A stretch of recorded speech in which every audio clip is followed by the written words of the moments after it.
মাদ্রাসা service কমিশনের মাধ্যমে শিক্ষক নিয়োগের যে 7SLST পরীক্ষা, সেই পরীক্ষায় যারা প্রথম পর্বে উত্তীর্ণ হয়েছেন তারা ইতিমধ্যে জেনেই গেছেন নিজেদের ইন্টারভিউয়ের দিনক্ষণ। বেশ খানিকটা সাজো সাজো রব বলাই চলে শেষ মুহূর্তের প্রস্তুতি। আমাদের ভূগোলের ক্ষেত্রে 8ই জানুয়ারি দিনক্ষণ ঘোষণা হয়েছে। আমরা ক্লাসরুমের পক্ষ থেকে যেটা করলাম, পরপর 3টে তারিখে আমরা মক ইন্টারভিউ সম্পন্ন করলাম।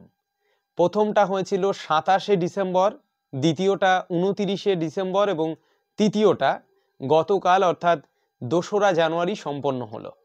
প্রথম দিন আমাদের 6 জন, দ্বিতীয় দিন 6 জন এবং তৃতীয় দিন টোটাল 8 জন অর্থাৎ 20 জন মক ইন্টারভিউতে অংশগ্রহণ করেছিলেন। এবং আমরা একদম প্রপার মেথডে, যেমনটা যারা এক্সামিনার যেভাবে আসেন যেভাবে থাকেন সেইভাবেই মক ইন্টারভিউ সম্পন্ন করেছি এবং পুরোটাই হয়েছে গুগল মিটে, ভার্চুয়ালভাবে হয়েছে। এবং যারা বিগত বছরগুলিতে ইন্টারভিউ প্রসিডিওরের সাথে যুক্ত রয়েছিলেন বা যুক্ত ছিলেন সেই সমস্ত শিক্ষকদের এনেই আমরা কিন্তু পুরো মক ইন্টারভিউ সম্পন্ন করেছি। আমাদের ক্লাসরুমের যেমনটি টোটাল বর্তমানকালে রয়েছে 20 জন ক্যান্ডিডেট, যেখানে আমাদের নিজেদের ক্লাসরুমের 17 জন এবং পরবর্তীতে 3 জন পাশ করার পর যুক্ত হয়েছেন, অর্থাৎ টোটাল 20 জন ক্যান্ডিডেট আমাদের ক্লাসরুমের আওতায় যারা মক ইন্টারভিউ সম্পন্ন করলেন এবং 8 তারিখে তাদের ইন্টারভিউ ডেট এবং তারা প্রস্তুতি সম্পন্ন করে পরবর্তী ধাপের জন্য ঝাঁপিয়ে পড়ার যে চেষ্টা, সেই চেষ্টাটা চালাচ্ছে। এবার আজকের এই ভিডিওতে আমরা যে জায়গাটা আলোচনা করতে চাই সেটা হলো, অনেকেই যেমনটি আমাদের কমেন্ট সেকশনে জানিয়েছেন যে মক ইন্টারভিউ চাই। অ্যাকচুয়ালি যেহেতু এটা কম বেশি একটু অন্য রকম একটা জায়গা, বুঝতেই পারছেন আপনারা যে একটা ইমোশন যেমনটা থাকে তেমনই একটা কোথায় যেন কাকতালীয়ভাবে কিছু নিয়ম নীতি আমাদের সাথে জুড়ে যায়। এবং আমার মনে হয় যে যারা পরীক্ষা দিয়েছে আমাদের মূল ক্লাসরুমে প্রত্যেকের ইন্টারভিউ, এই 20 জনেরই ইন্টারভিউ রেকর্ডেড হয়ে সেগুলো মূল ক্লাসরুমে আপলোড করা হয়েছে। আমাদের মক ইন্টারভিউয়ের যে ক্লাস, সেই ক্লাসে আপলোড করা হয়েছে, কিন্তু আমরা এগুলোকে ইউটিউবে কোনোভাবেই এক্সপোজ করিনি এবং করা উচিত নয় আমার মনে হয়েছে, যেহেতু তারা ফাইনাল পরীক্ষা দিতে যাচ্ছে। তো তাই জন্য তাদের কোনো একটা ইন্টারভিউ মানে কোথায় একটা অন্য ধরনের আবেগ থাকে, তো তাই জন্য সেইগুলোকে আমরা এক্সপোজ করব না। তাই ক্লাসরুমের পক্ষ থেকে সেগুলোকে কোনোভাবেই আমরা ইউটিউবে পোস্ট করিনি এবং করাটা আমার মনে হয়নি যে সমীচীন, তাই করা হয়নি সেটা। এবং ওভারঅল ডিসকাশনের কিছু পার্ট, যেমনটি এলেন সৎপতি স্যার, উনি এসেছিলেন আলোচনায় আমাদের ক্লাসরুমে এবং তিনি কিন্তু তার যে আলোচনা, সেই আলোচনাটা মনে হয়েছে অত্যন্ত মূল্যবান, যেটা আমরা অলরেডি ইউটিউবে এক্সপোজ করেছি। এবং পরবর্তী ধাপে আমি চাইবো আরও একটি কিছু এইরকম আলোচনা এক্সপোজ করার চেষ্টা রাখবো। কিন্তু ওভারঅল আমাদের মক ইন্টারভিউ সেটা ক্লোজলি সম্পন্ন হয়েছে ক্লাসরুমের পুরো কনফিডেন্সিয়ালভাবেই, যেটা কোনোভাবেই এক্সপোজ করা হয়নি ইউটিউবে এবং হওয়ার কোনো সম্ভাবনা নেই। তাই আপনারা যারা কমেন্ট সেকশনে জানিয়েছিলেন যে এইরকম মক ইন্টারভিউ নিন বা সেটা প্রকাশ করুন, সেটা আমাদের দ্বারা কোনোভাবেই সম্ভব হলো না। যাই হোক, এবার আমি যে জায়গাটায় আসবো সেটা হলো, যারা এই মুহূর্তে মানে প্রস্তুতি নিচ্ছেন আর কি এই ইন্টারভিউ পর্বের জন্য, তাদের ক্ষেত্রে কয়েকটা কথা বলার। প্রথমত, প্রত্যেকে এটা একদম প্রথম পর্বে মাথায় আনবেন, সেটা হলো পৃথিবীতে কেউ সব কিছু জানে না। আমাদের জানার একটা সীমাবদ্ধতা থাকে প্রত্যেকের, কেউ আমরা সব কিছু জানি না। এবং প্রত্যেকে যখনই একজন পরীক্ষার্থী হয়ে যায় তখন সে কোথায় যেন দুর্বল হয়ে যায়। আমি আজকে টিচার, তো আমার শিক্ষার্থীদের কাছে আমি ওপরে, এবং আমার কোথায় যেন একটা আলাদা কনফিডেন্স থাকবে যখন আমি বাচ্চাদের পড়াবো। কিন্তু যখনই আমি শিক্ষার্থী হয়ে যাব এবং আমার সামনে কতগুলো শিক্ষক থাকবেন, তখন কিন্তু আমিও দুর্বল হয়ে পড়ব। তাই এটা আমাদের একটা হিউম্যান বিহেভিয়ার বা সাইকোলজিক্যাল বিষয় বলতে পারেন, যে কোথায় যেন আমরা পরস্পরের কাছে কোথায় যেন এই রিলেটিভভাবে বা আপেক্ষিকভাবে, যেখানে শিক্ষক শিক্ষার্থী সম্পর্ক বা সমন্বয়, সেখানে আমরা কিন্তু পরস্পর সবাই দুর্বল হয়ে পড়ি। তাই এটা হলো একদম প্রথম একটা জেনারেল ল বলা চলে। তাই জন্য প্রথমেই আপনি মাথায় রাখবেন যে আপনি সব জানবেন, এটা কোনোদিনই সম্ভব নয়। এবার না জানাটাকে আপনি কিভাবে এক্সপোজ করছেন, এটা একটা ম্যাটার। যে আপনি জানেন না সেটা সকলের সামনে কিভাবে বহিঃপ্রকাশ করছেন। আপনি কি কোনো ছলনা নিচ্ছেন, চাতুরতার আশ্রয় নিচ্ছেন, নাকি অন্যভাবে ঘোরাচ্ছেন বিষয়টাকে, নাকি অকপটে স্বীকার করছেন আপনি এটা জানেন না। তো সেই মেথডটা, সেই প্রেজেন্টেশনটা ম্যাটার। তো সেই জায়গায় আমি সবার মতোই আমি এটা সাজেস্ট করব যে আপনি একদম অকপটে যে স্যার এটা আমার জানা নেই, আমি অবশ্যই পরবর্তীতে এটা জেনে নেওয়ার চেষ্টা করব। এটা গেল প্রথম কনসেপ্ট, এবং আমাদের এলএন স্যার সমস্ত বিষয়কে আলোচনা করেছেন, তাই আমার মনে হয় না সব কিছু ধরে ধরে আমি বলার দরকার আছে, তাও আমি কিছুটা এখানে আলোচনার মাধ্যমে তুলে ধরার চেষ্টা করছি। দ্বিতীয় পার্ট হলো আমাদের বলার ধরনটা। বলার ধরন, ধরো আমাদের কি হয়, অনেকে বাক্য গঠনের ক্ষেত্রে জড়তা থাকে। যখন আমি কাউকে প্রশ্ন করলাম, প্রশ্নের উত্তর যখন তিনি দিচ্ছেন, তিনি সঠিকভাবে বাক্য তৈরিটা করতে পারছেন না, অর্থাৎ শব্দ চয়নের বিভ্রাট তৈরি হচ্ছে তার জন্য। এইটা কিন্তু একটা নেগেটিভ দিক, এটাকে আমাদের শোধরাতে হবে। অর্থাৎ সঠিক শব্দ চয়ন করে একদম প্রপার মেথডে একটা বাক্য রচনা করে সেই উত্তরটা আমি দেব। তাই এই কথা বলার ধরন, বাক্য চয়ন মানে শব্দ চয়ন এবং প্রেজেন্টেশন, এবং সেই সঙ্গে নিজের যে শারীরিক বিভিন্ন ভঙ্গিমা, সেই বিষয়গুলো কিন্তু ভীষণ গুরুত্বপূর্ণ। অর্থাৎ বডি ল্যাঙ্গুয়েজ, প্রেজেন্টেশন, এই বিষয়গুলো কিন্তু ভীষণ এফেক্টিভ। ঠিক আছে, কারণ আমরা জানি যে আমরা আমাদের পুরো ইন্টারভিউ প্রসেসটা সম্পূর্ণ হবে বাক্য আলাপ বা যাকে আমরা বলি কথোপকথন, তার মধ্যে দিয়ে। তো কথোপকথনের সবচেয়ে বড় উপাদানই হলো বেশ কিছু ভালো ভালো শব্দ ব্যবহার করে সঠিকভাবে এক একটা বাক্য রচনা করে স্টেটমেন্টগুলো সম্পন্ন করা। তাই সেটা খুব ভালো করে স্ট্যান্ডার্ড ওয়েতে করতে হবে, এটা আমার মনে হয় প্রত্যেকের অনুসরণ করতে হবে। তার জন্য যদি কারোর দুর্বলতা থাকে, অনেক সময় কথা বলার দুর্বলতা থাকে, 5টা মানুষের সামনে কথা বলার ভীতি থাকে, তো সেই জড়তাগুলোকে আমাদের কাটাতে হবে। সেটা নিজেরা অনেকটা অ্যাক্টিং এর মাধ্যমে করা যেতে পারে।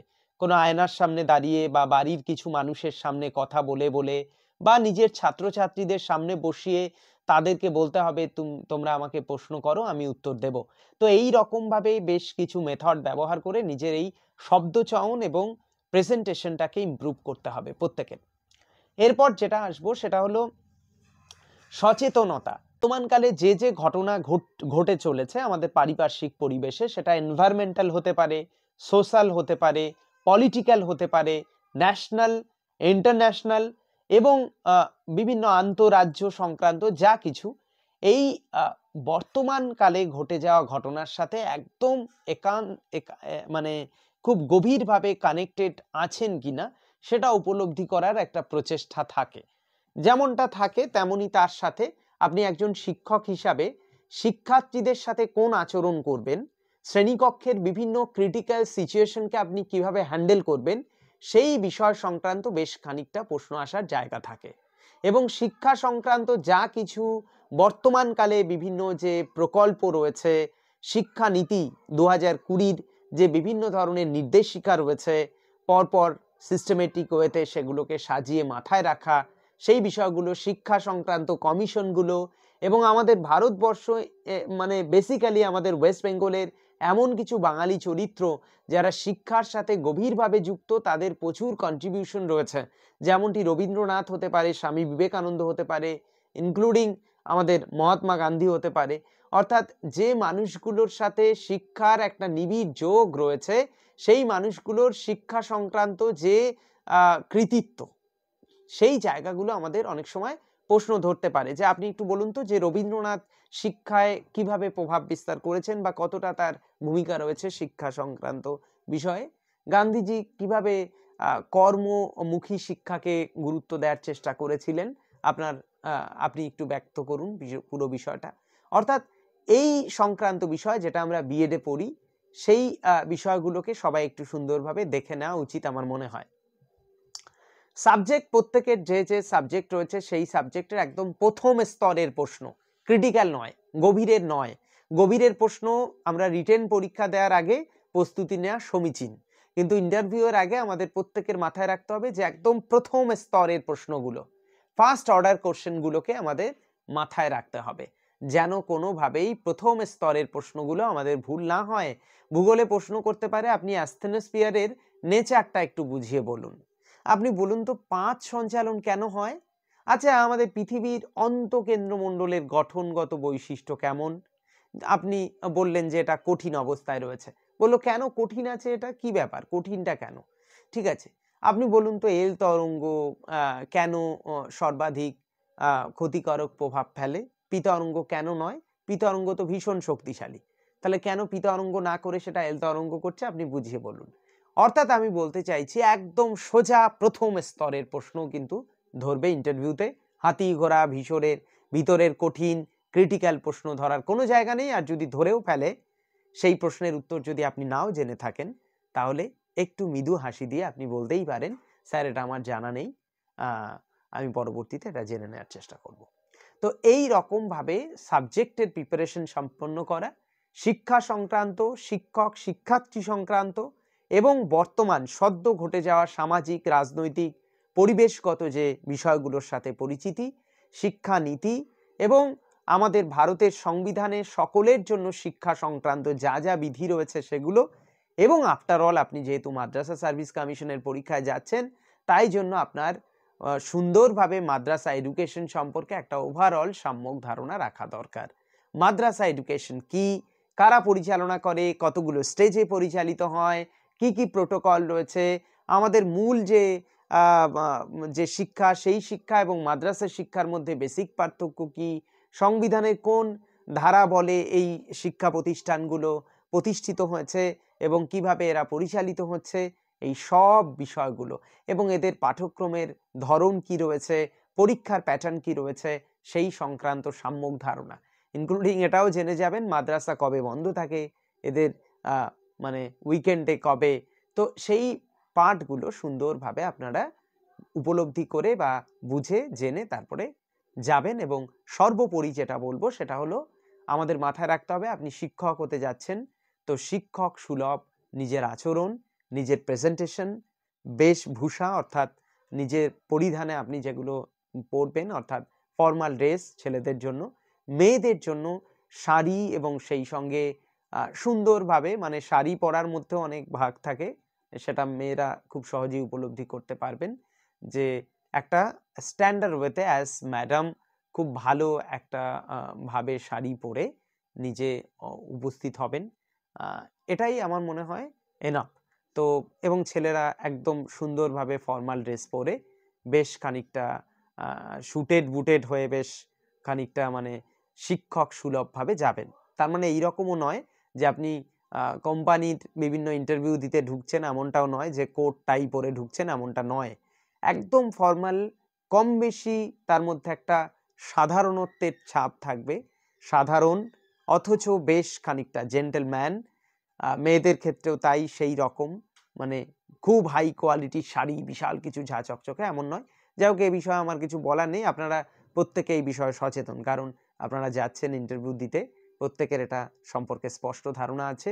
তো একদম সাধারণ অথচ বেশ খানিকটা দৃষ্টিনন্দনভাবে নিজেকে উপস্থাপন করবেন, সেইটাই আমি বলবো। এবং লাস্টলি আর আমার মনে হয় কিছুই নেই, এবং সবশেষে একটা কথা মনে রাখবেন, যে আপনার হারানোর কিচ্ছু নেই, যা কিছু আছে পাওয়ার।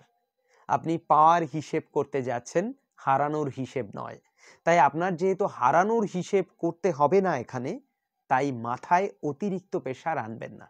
এই যে 3-4 দিন আছে না, একদম উল্টোপাল্টা কিছু ভাববেন না। আপনার তো হারানোর ভয় নেই, আপনার তো পাওয়ার হিসেব করতে যাচ্ছেন। তাহলে যেখানে পাওয়ার হিসেব আছে, হারানোর হিসেব নেই, সেখানে কেন দুশ্চিন্তা থাকবে? কোনো দুশ্চিন্তা নেই। যদিও এই কথাটা আমি বললাম যত সহজ, আপনার উপলব্ধিতে আনা অনেক কঠিন।